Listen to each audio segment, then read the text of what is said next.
হাতে বানানো বাটার সেমাইয়ের স্বাদ কিন্তু অসাধারণ। এক কথায় বলা যায় এটার স্বাদ অতুলনীয়। খেতে যে কি ভালো লাগে এই সেমাই। তো আজকে যেহেতু সামনে ঈদ ছিল, তো ঈদের জন্য কিন্তু আমাদের বাসায় এবার হাতে বানানো বাটার সেমাই বানাচ্ছে। বাটার সেমাইয়ের মূল উপকরণই হচ্ছে ময়দা, আর ময়দার মধ্যে পানি দিয়ে তারপর হচ্ছে এটাকে গুলিয়ে এই বাটার সেমাইটা কিন্তু বানানো হয়।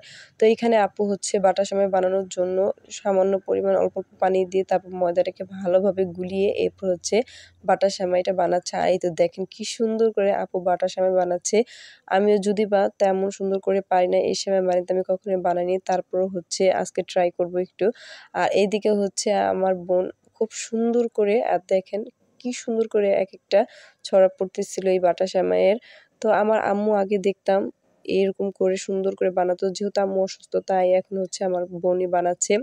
তো আজকে হচ্ছে আমি একটু ট্রাই করব। আর এই তো ফাইনালি এই দেখেন একটা বাটার সেমাই বানানো হয়ে গেছে। আর এখন এই বাটার সেমাইটা হালকা একটু গুঁড়ি দিয়ে তারপর হচ্ছে একটা ঝুড়ির মধ্যে তারপর হচ্ছে রোদে শুকানো হবে। আর এই বাটার সেমাইগুলো কিন্তু রোদে শুকিয়ে তারপর হচ্ছে রান্না করা হয়।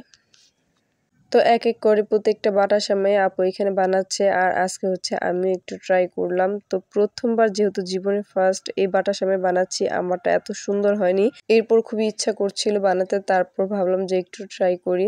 তো এই তো আমার ফাইনাল বাটার সেমাই বানানো শেষ। আর খুব সাবধানতার সাথে আমি ঝুড়ির মধ্যে এই বাটার সেমাইটা ঢেলে রাখলাম। আর আমার একটা ছোট্ট ট্রে আছে, তো ট্রেটার মধ্যে ভাবলাম একটু বড় করে বাটার সেমাইটা বানাই। এক করে কিন্তু আমাদের সব সেমাইগুলি বানানো শেষ। আর এই বাটার সেমাইগুলি এখন একটা ঝুড়ির মধ্যে আমরা রোদে শুকাতে দিয়েছি। আর রোদে শুকানোর পর ফাইনালি আমাদের দেখেন ২ দিন পর এই সেমাইগুলি পুরা ঝরঝরে শুকনা হয়ে গেছে। তো এখন এইগুলি হচ্ছে আমরা ভেজে রাখবো, যেহেতু ঈদের মধ্যে এগুলি রান্না করব। আর আমাদের ঈদের মধ্যে কিন্তু মাস্ট বি এই বাটার সেমাইটা খেতে হবে, কারণ আমাদের ফ্যামিলিতে আমরা সবাই এই সেমাইটা খুবই পছন্দ করি। তো এইখানে এই তো ভাজা শেষ, সব সেমাইগুলি হালকা পরিমাণ করে ভেজে নিয়েছি।